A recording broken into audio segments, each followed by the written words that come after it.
الله ربي والإسلام ديني ومحمدا رسول الله. Makanya orang yang arif itu kata Rasul, arafun nas man arafu li nafsi. Orang yang arif, orang yang marifat itu adalah orang yang paham dan mengerti tentang siapa dirinya sebenarnya. Bahwa dirinya sebenarnya itu adalah fana. Fana, ini bahasa Arab. Nah, bahasa kitanya fana itu karam. Atau istilahnya lenyap. Atau hapus. Atau sirna. Atau tiada. Atau mati. Itu sinonim kata. Muradib kalimat namanya. Fana, karam, lenyap, hapus, sirna, mati, atau tiada. Kapan diri kita itu kita sadari bahwa diri kita itu fana? Kapan Bapak Ibu menyadari bahwa diri Bapak itu betul-betul karam? Kita menyadari bahwa diri kita itu fana, karam, lenyap, sirna, tiada dan mati itu sejak mula adanya kita nggak pernah ada. Kapan sejak mula adanya kita itu nggak pernah ada? Sejak mula adanya kita itu karam, sejak mula adanya kita itu fana, yaitu sejak Allah itu wujud. Sejak Allah mengatakan bahwa dirinya itu innani anallah. Ini dia. La ilaha illa ana. Sesungguhnya innani anallah. Sesungguhnya aku ini adalah Allah. Aku yang wujud, kata Tuhan. Aku yang sama basar, aku yang kalam, ilmu, kuda, iradah, dan hayat. La ilaha illa ana. Tidak ada yang wujud, tidak ada yang nyata. Tidak ada yang melihat, mendengar, berkata, mengetahui, berkuasa, berkehendak dan hidup illa ana, melainkan yang benar-benar wujud itu aku. Akulah yang wujud sejak dahulunya. Belum ada kata dahulu, belum ada kata sejak, belum ada kata ada. Aku sudah dahulu ada sebelum kata-kata ada itu ada. Aku telah dahulu ada sebelum kata-kata dahulu itu ada. Sebelum kata itu, aku dah dahulu ada, kata Tuhan. Makanya adanya Allah itu, adanya dengan sendirinya. Adanya Allah itu bukan diadakan, tapi ada dengan sendirinya. Sadarilah itu. Pahamilah bahwa diri kita itu benar-benar fana, benar-benar hapus. Jangan mengaku-ngaku Bapak Ibu. Kalau kita mengaku-ngaku, apa kata Rasul? Apa kata Rasul? Kata Nabi Muhammad SAW. Kalau kita mengaku-ngaku ada, apa kata Nabi?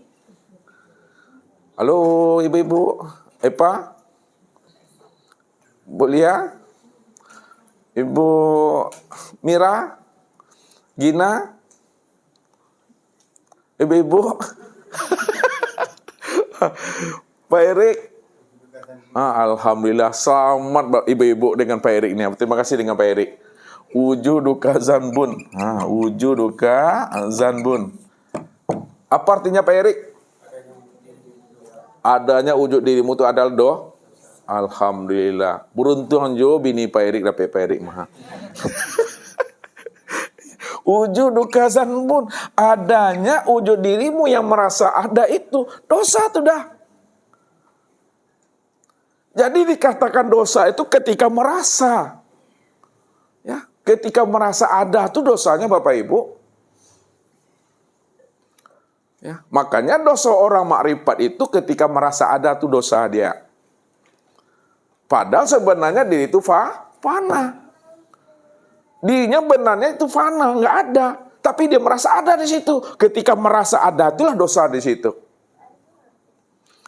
Ya. Nah, coba Ustaz antarkan dulu dari bawah ke atas, tarki wa tanazul. Nah, tarki wa tanazul. Itu tarki itu gimana memahaminya?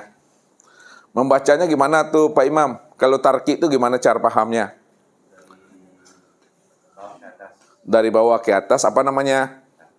Kalau atas ke bawah, tanazul. Sekarang kita antarkan dari bawah ke atas tentang dosa tadi. Ada namanya dosa orang syariat. Nah, lihat. Dosa orang syariat, dosa orang tarikat, dosa orang hakikat, dan dosa orang makrifat. Ya. Semua-muanya ada dosanya. Makanya jangan mengaku-ngaku makrifat. Orang makrifat pun dosa di situ. Ya. Nah, kita lihat dulu. Dosanya orang syariat itu di mana letaknya itu Jamal? Di tubuh, ngapa tubuhnya?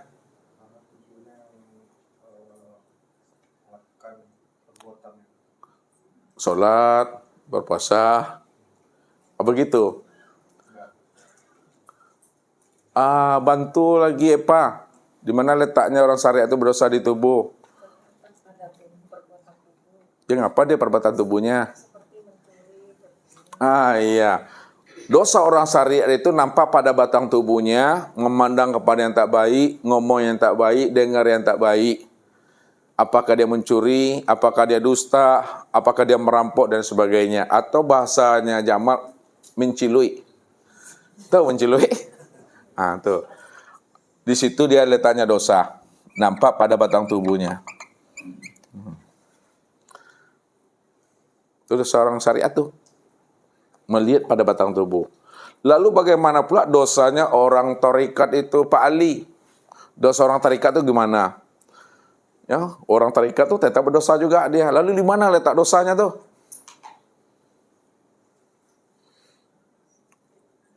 Khalifah bantu Pak Ali. Ujub, iri, dengki. Coba lebih agak menggigit dikit jawabannya. Kalau di syariat nampak di tubuh. Kalau orang tarikat dosanya di mana nampaknya?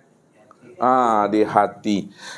Kalaulah dosa orang tarikat itu nampak di hati, bagaimana hatinya sebenarnya tuh? Merasa ujub, maring kiri. Itu apa bahasa halusnya apa tuh? Khianat, sombong, sok-sok, onge, soranca, seganteng, sok lebay. Benar tuh kan? Yang lebih halusnya. Coba gunakan bahasa yang lebih halus di situ. Sehingga dari yang halus itu muncullah ujub, ria, takbur, dengki tadi. Lalu apa dia? Itu dia Bapak Ibu. Dosa orang ahli tarekat itu kelihatan pada hati. Kapan kelihatan pada hati? Pada saat kapan? Pada saat hatinya lupa, lalai, tidak hadir kepada Allah. Itu dosa tuh. Sedetik saja Bapak Ibu lupa ingat Allah, dosa tuh dah. Kenapa sedetik kita lupa ingat Allah kok dosa? Karena pada saat sedetik itu lupa ingat Allah, berarti sudah ada yang lain kita ingat selain daripada Allah. Bukankah Allah saja yang ada? Dan yang lain nggak pernah ada. Kalau kita mengingat sesuatu, padahal sesuatu tidak pernah ada sebenarnya, lalu kita ingat sesuatu itu, maka sesuatu itu, itulah yang membuat kita berdosa itu. Kenapa? Ada sesuatu, ada Allah di situ.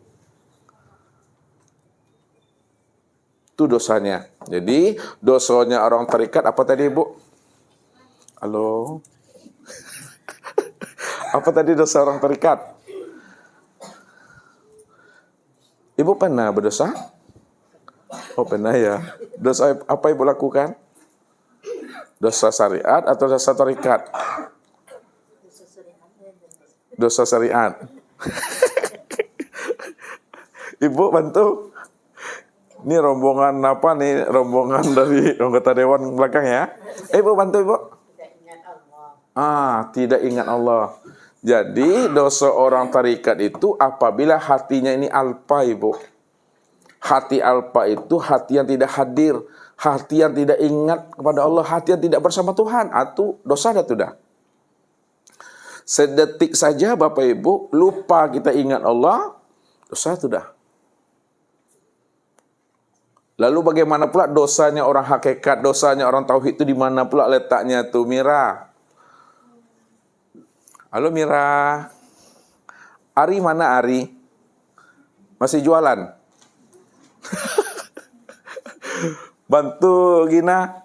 Dosanya orang hakikat, orang tauhid di mana? Ya, orang tauhid juga berdosa Bapak Ibu. Lalu di mana letak dosanya? Wike.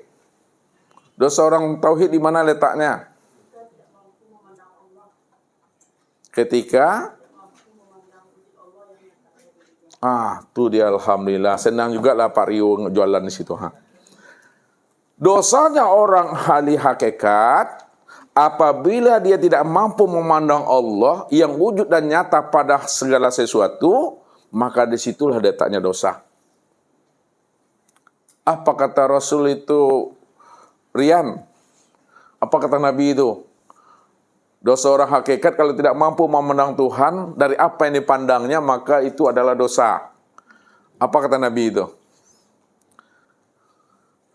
Pasti lupa tuh. Pak Haji, bantu. Itu galak sih.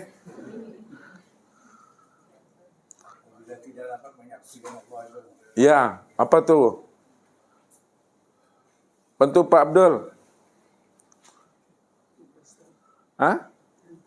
Oh lupa, makanya nggak ingat ya. Pak Ali. Pak Kalipa, mungkin Pak Kalipa aja malah PKB rumah.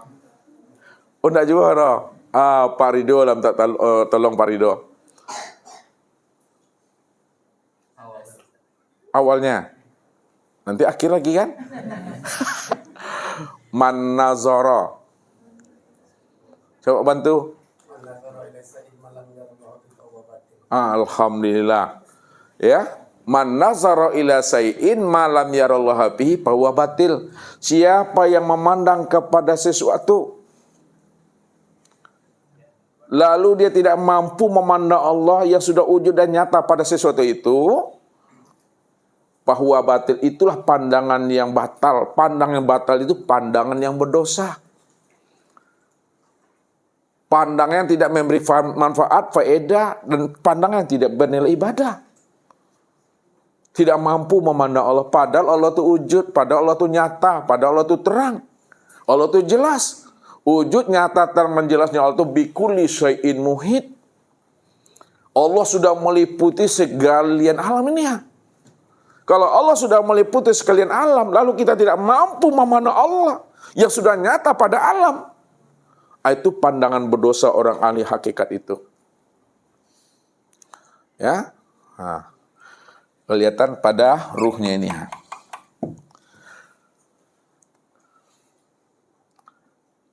Kemudian dosanya orang ahli makrifat. Di mana pula itu Pak Erik? Iya ngapa dia? Di mana letaknya tuh dosanya makrifat tuh? Ketika dia merasa ada. Dihaluskan ilmunya. Coba Kalipa jawab. Dosanya orang marifat. Bagaimana? Ya letaknya di sir. Apa tuh maksudnya letaknya di sir itu?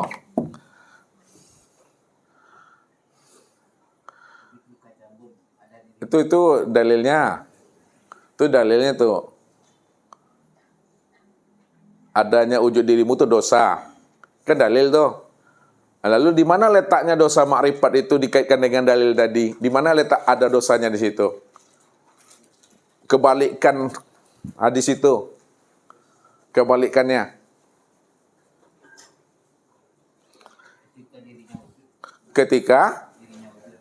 Ketika dirinya wujud.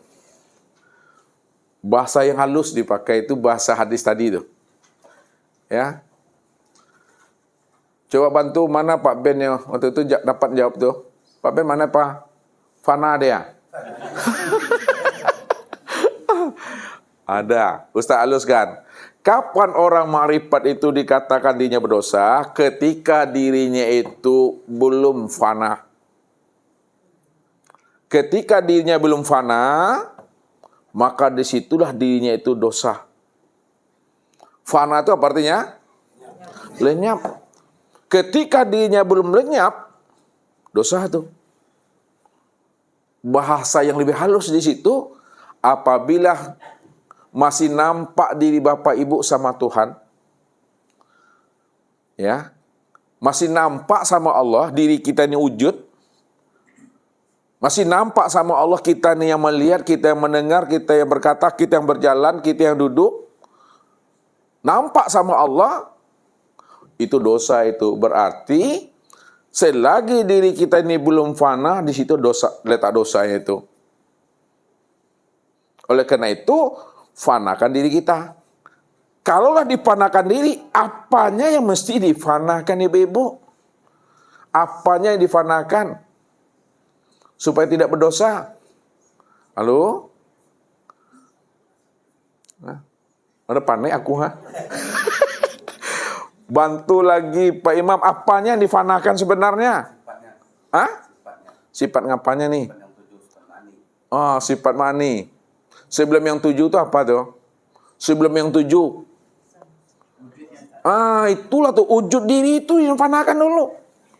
Makanya dikatakan oleh Nabi, wujuduka zanbun.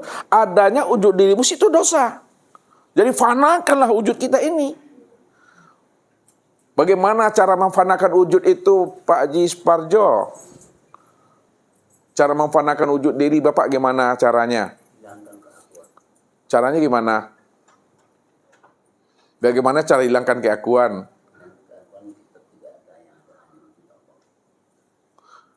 Ya kemana mau dihilangkan keakuannya? Caranya gimana coba? Ustaz mau tahu caranya aja dulu. Caranya pandanganku bukan aku yang mandang, tapi Allah yang mandang, yang Allah yang mendengar, Allah yang berbuat, Allah yang hidup. Ya Allah yang hidup memangnya. Caranya gimana? Pak Erik bantu. Caranya memang Allah yang wujud, Allah yang memandang, Allah yang mendengar, Allah yang hidup. Memang betul itu disampaikan beliau. Tapi cara memfanakan wujud kita tuh gimana caranya? Apa yang mau disadari? Itu kata yang sudah baku tuh ya. Coba Khalifah bantu. Apa artinya itu?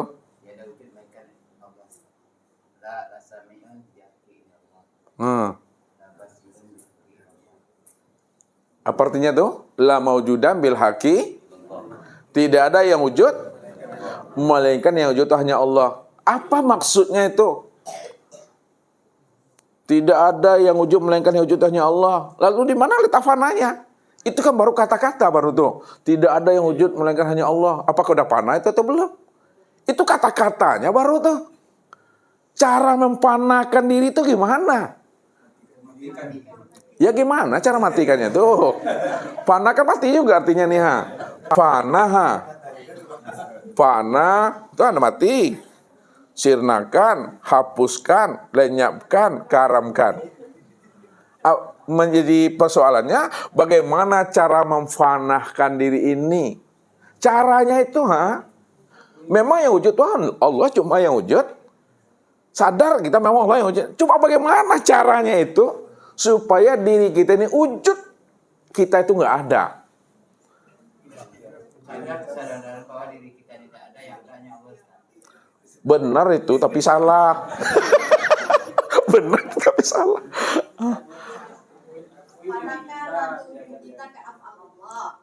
Bagaimana caranya? Panahkan tubuh kita ke afal Allah. Ah. Panahkan hati kita ke asma Allah. Panahkan ruh kita ke sifat Allah. Panahkan kita ke sifat.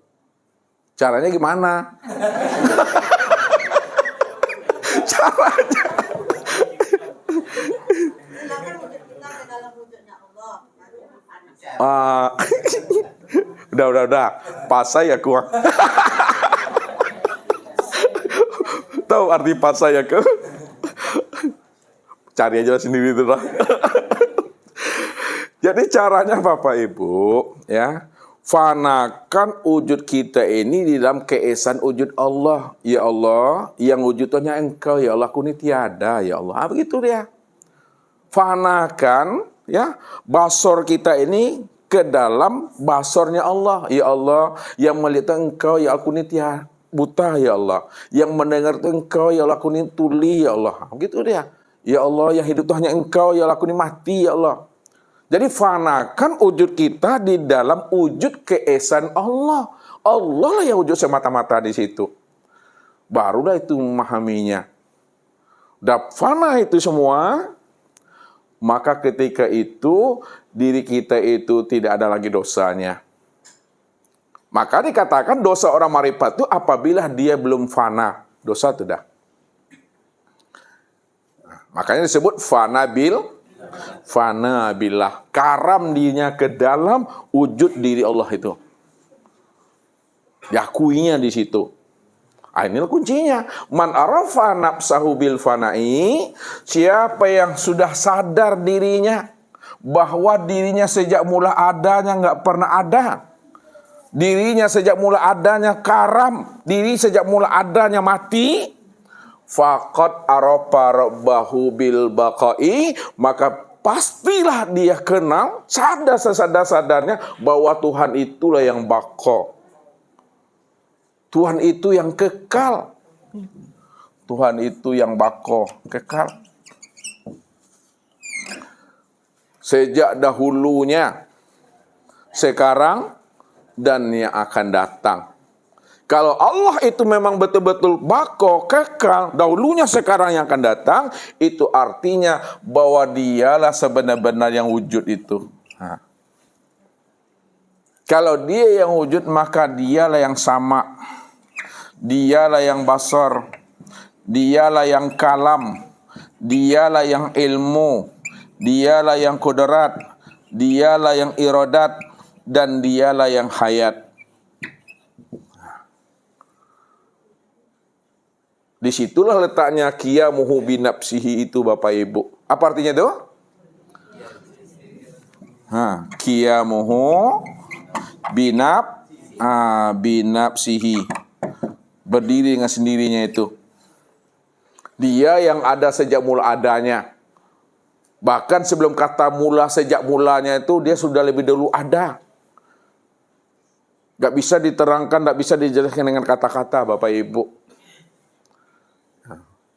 Jadi orang yang sudah kenal Tuhan sebenarnya tak bisa lagi menjelaskan. Ya. Kalau dijelaskan bukan Tuhan itu. Kalau dijelaskan bukan Allah itu. Itu kata-katanya. Itu suara, itu lafaz. Allah itu tak bisa lagi diterangkan.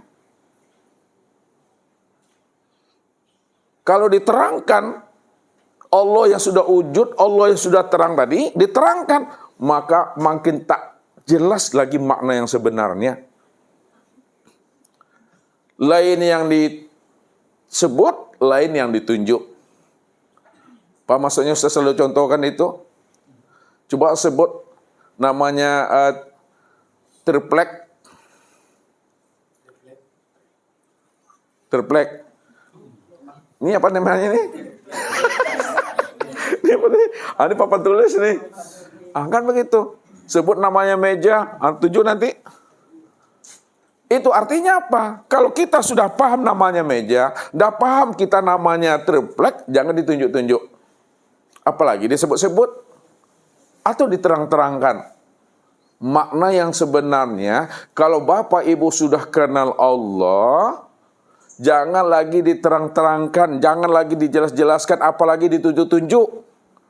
Cukup dilihat-lihat saja.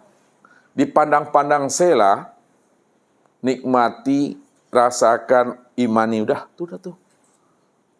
Memang tidak bisa lagi Bapak Ibu dijangkau oleh akal pikiran, oleh ilmu pengetahuan. Karena nggak bisa dijangkau dengan akal pikiran, ilmu pengetahuan, lalu bagaimana menjelaskan akan dirinya itu yang tidak bisa dijangkau dengan kata-kata itu? Maka muncullah suatu kalam untuk menjelaskan dirinya bahwa Allah itu adalah sifat namun tiada bersifat. Lihat tuh. Muncul kalam, muncul kalimat di dalam hati kita menjelaskan Tuhan itu, sesungguhnya Allah itu adalah sifat namun tiada bersifat. Kata namun itu apa bahasanya itu? Namun itu? Hah? Allah itu adalah sifat namun tiada bersifat. Apa? Allah itu sifat, akan tetapi tiada bersifat. Bolehlah kalau namun itu dibahasakan, tetapi terserah. Yang penting Bapak Ibu pahamlah namun itu.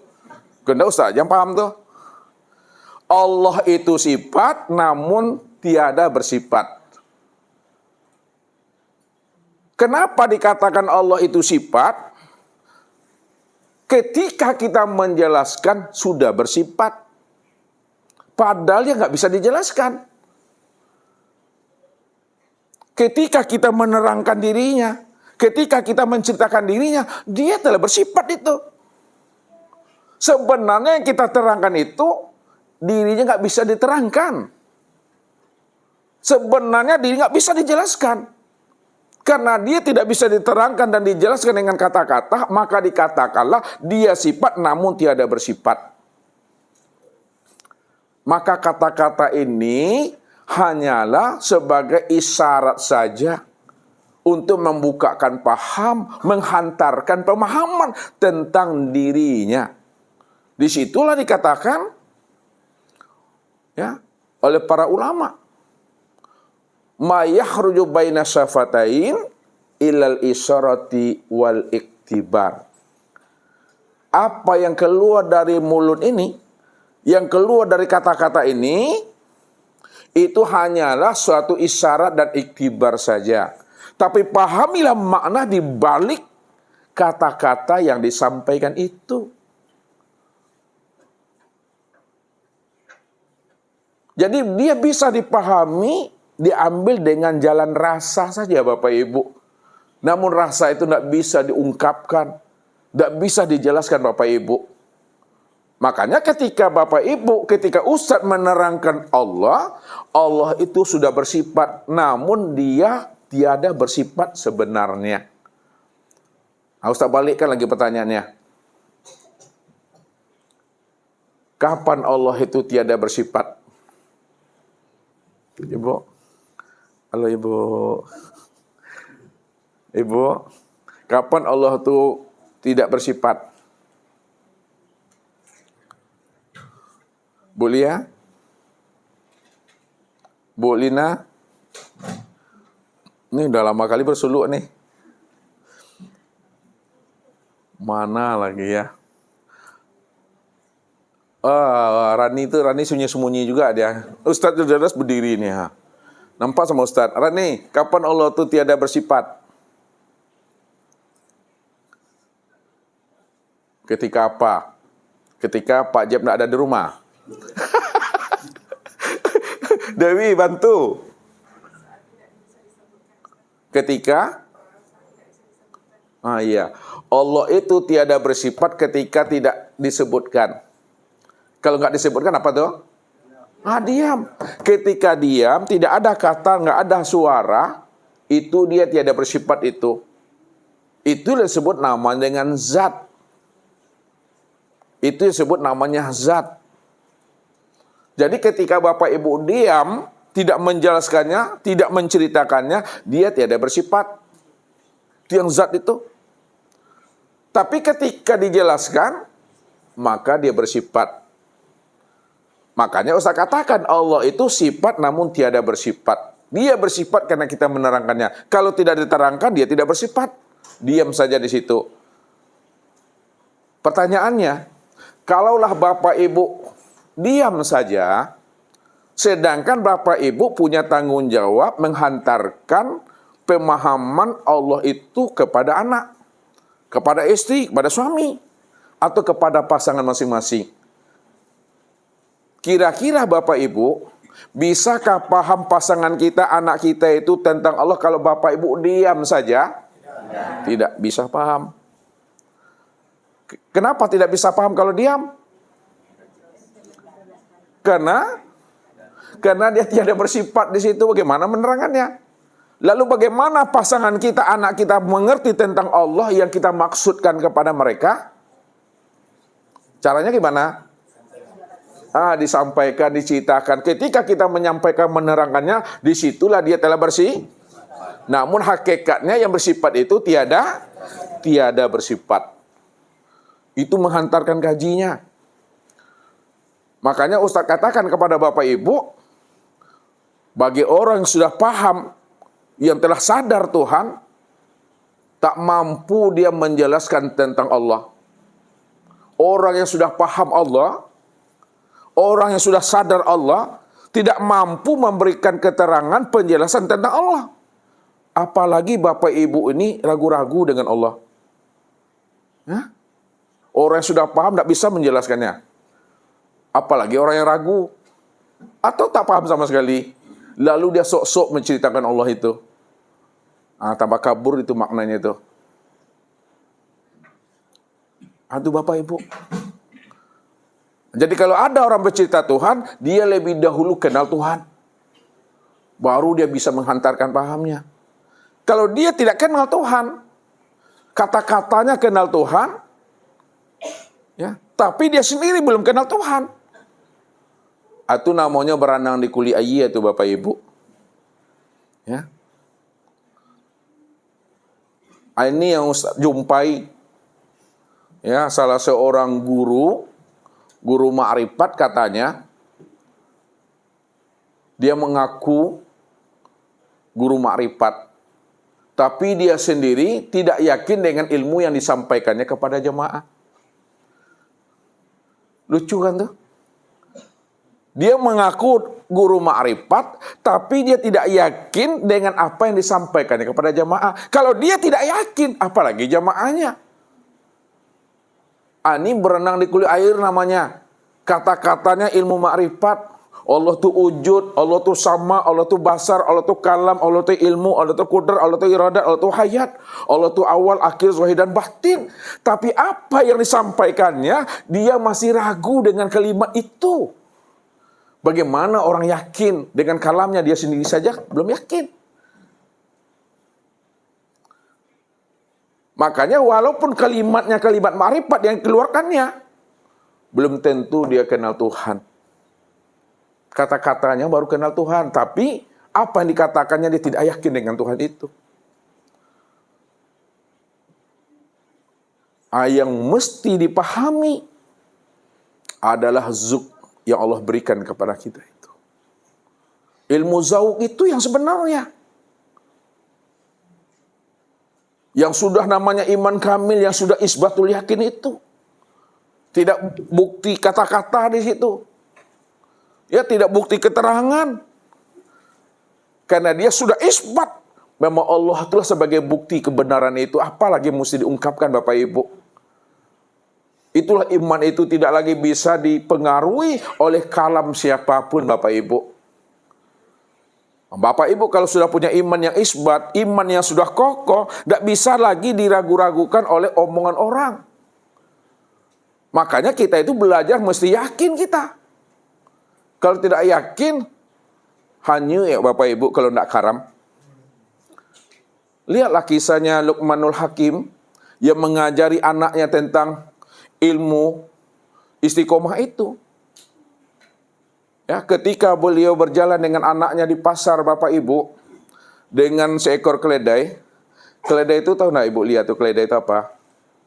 Bukan keledai itu. Bukan kedelai itu, tapi keledai. Apa keledai itu? Apa?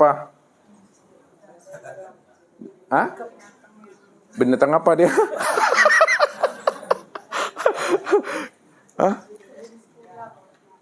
Sejenis buruk. Kuda. Sejenis kuda tapi nak kuda ya. Jenisnya kuda tapi nak kuda. Kuda liar atau kuda jinak tuh? Keledai itu Bapak Ibu, itu peranakan kuda dia. Ya, dia lebih kecil daripada kuda, lebih besar daripada kambing. Kambing tahu? Lebih besar daripada kambing, lebih kecil daripada kuda. Itu peranakan kuda, keledai namanya. Jadi Luqmanul Hakim ini ya mengajak anaknya, jalan-jalanlah ke pasar Bapak Ibu sambil membawa keledai. Tapi ketika itu Luqmanul Hakim dengan anak ini ditungganginya keledai itu berdua dengan anaknya. Ayahnya naik, kemudian anaknya juga naik di situ. Ya, lalu nampaklah sama orang di pasar. Ini bapak dengan anak ini zolim kali lah nih sama keledai. Udah jelas keledai yang kecil, naik pula lagi di atas pundak keledai itu. Apa ndak patah tulang punggungnya? Ya udah jelas keledainya itu smekot. Naik juga lagi tuh, patah, sakit, zolim nih ayah dengan anak nih. Turunlah Luqmanul Hakim dengan anaknya Bapak Ibu. Turun dari keledai. Lalu apa kata ayahnya tadi? Nak, ya kan? Kamulah naik keledai, biarlah ayah jalan. Naiklah anaknya Bapak Ibu. Setelah anaknya naik keledai, berjalan-berjalan, jumpa lagi orang nih di kampung seberang. Ini anak durhaka ini. Ya dia enak-enak naik di keledai, tapi ayahnya disuruh jalan. Di mana letaknya nih ha? Ya anak durhaka nih, ya. Lalu apa kata anak tadi itu? Ya, ayahlah yang naik ayah, saya biar turun. Turunlah anak tadi Bapak Ibu, karena omong orang tadi itu, dibilang anak durhaka. Naik ayahnya Bapak Ibu. Ketika ayahnya naik keledai tadi, jalan-jalan, jumpa lagi orang yang di kampung seberang. Ini ayah ini tidak penyayang sama anaknya. Udah jelas anaknya disuruh juga jalan kaki. Dia asik-asik naik keledai itu, tidak penyayang dengan anak, tidak paibu Bapak Ibu. Ya kan? Lalu ia pula lah kata ayah tadi, turunlah ayahnya sama anaknya lagi. Jalanlahnya lagi, tidak ada naik keledai lagi. Dirinya aja keledai itu Bapak Ibu, ala diri keledai itu jumpa lagi orang di kampung seberang. Apa kata orang kampung seberang? Bodoh banget lah orangnya. Udah jelas dia punya keledai, tak mau ditunggangnya, kan bodoh tuh. Ya, apa rahasianya di situ Bapak Ibu? Wahai anakku, kata Luqmanul Hakim, begitulah kalau kita mendengarkan kata orang, kita tidak punya pendirian, maka kita ini kalau tidak karam menimbul hanyut kita ini. Itu artinya kita disuruh istiqomah. Kalau kita sudah mendapat hidayah, sudah mendapat petunjuk, sudah yakin kita suatu ilmu, memang Allah yang wujud. Memang Allah yang awal, akhir, zahir dan batin. Dia yang sama basar kalam, ilmu kuda irada dan hayat. Jangan Bapak Ibu ragu dengan omongan orang. Kalau ragu kita dengan omongan orang, sama seperti Luqmanul Hakim dengan anaknya yang menunggangi keledai tadi itu. Tak selama hidup Bapak Ibu. Beragama kata orang, bertuhan kata orang. Makanya tanam di sini keyakinan itu. Kenapa? Al-yakin la yuzalu bisak. Keyakinan yang sudah hidup, tumbuh berurat berakar ya di dalam hati dan rahasia hakikat diri Bapak Ibu. La yuzalu bisak. Tidak ada yang mampu membuat kita bimbang dan ragu dengan omongan siapapun. Allahu Rabbi wal Islamu dini wa Muhammadan Rasulullah.